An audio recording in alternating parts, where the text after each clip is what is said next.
Now let's look at the triggers. So we said that mostly we use triggers in order to monitor any other audit changes in your tables in response to any specific event. So it will be an outcome of it. So here we are considering a scenario. We are saying that we are concerned about that someone may have access to our databases and make unauthorized changes to our transaction table, specifically an attribute called as an asking price. So we have to make sure that we are creating a trigger which can store information about the user who have made the changes and what type of changes he have made and at which date, on which date.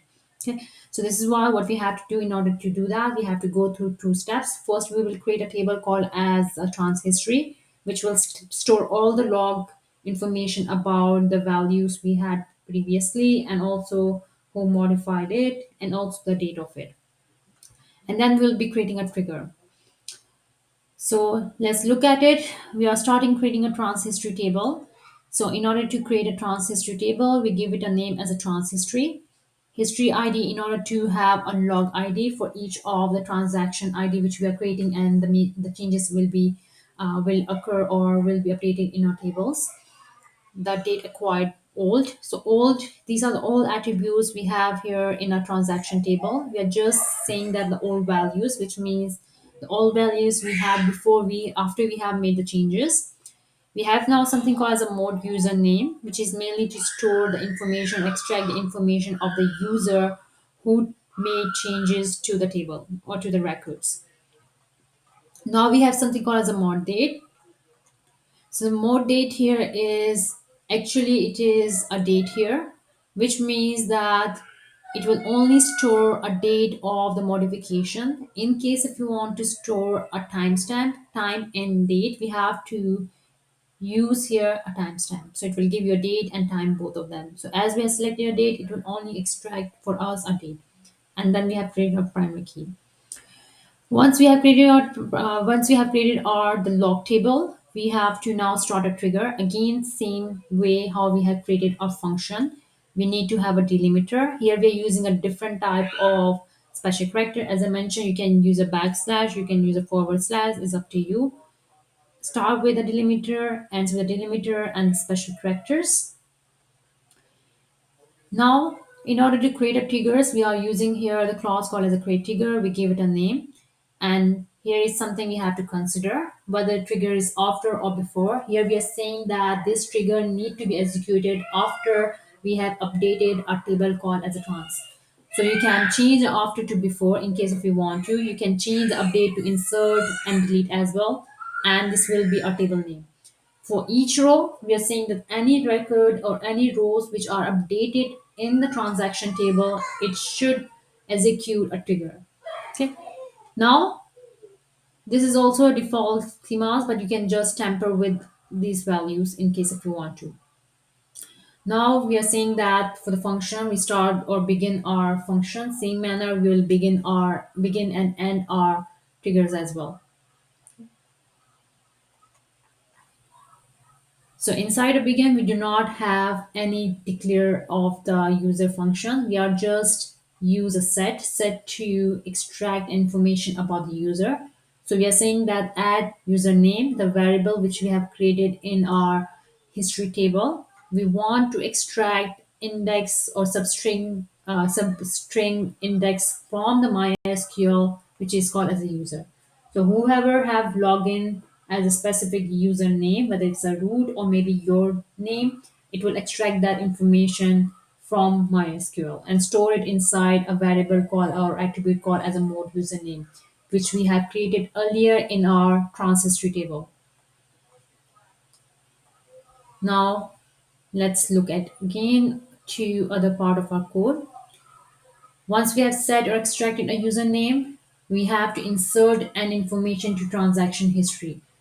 So what we are doing here, whenever is any information is inserted into our trans table, it will insert a record into these attributes in trans history.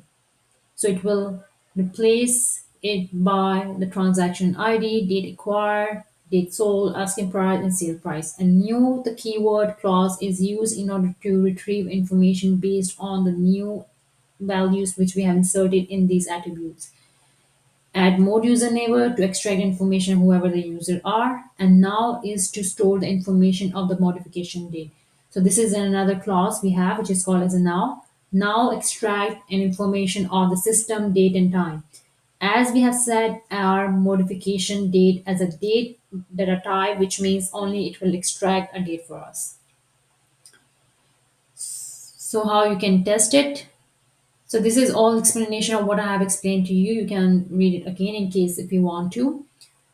Once you have created your trigger, you have to test it.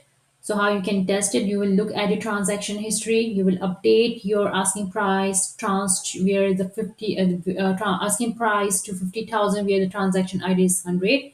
You look at your transaction history and then you will also delete your triggers. Okay. So now let's look at here. So I'm just going over that how we can create a table. This is a code which I have taken from the lab. So already I have this table here, so I cannot create it again. So maybe I can drop the table. Okay, I will keep this one.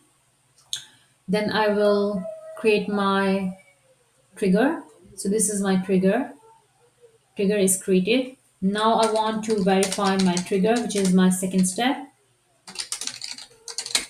So these are all which I have explained to you earlier in the lab.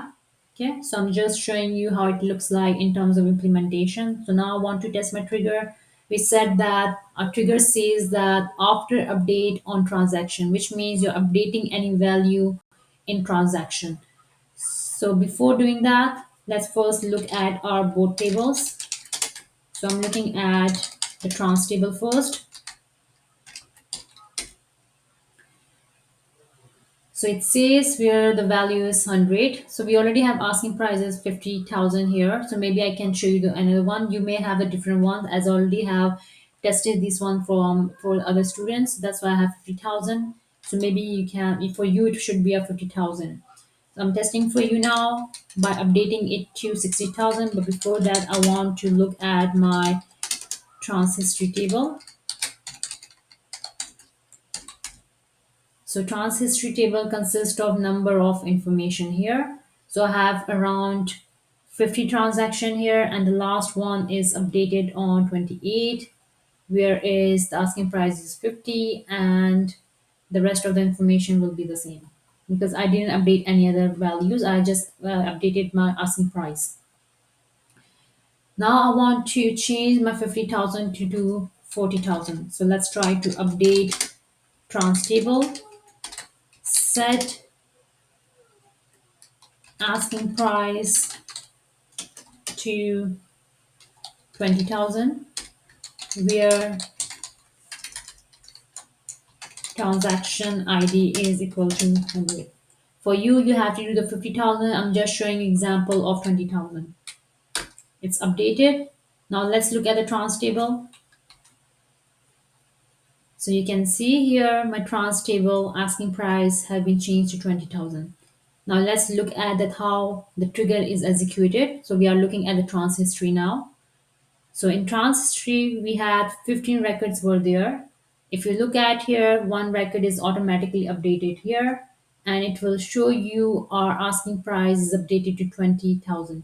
So it will keep a log of each of the changes you have made earlier. So you can see here the 20,000 here and the root is a user and this is a date.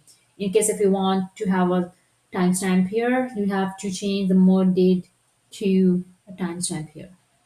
Okay, when you're creating a table, so you can change to timestamp. So this is what you have to do for your triggers.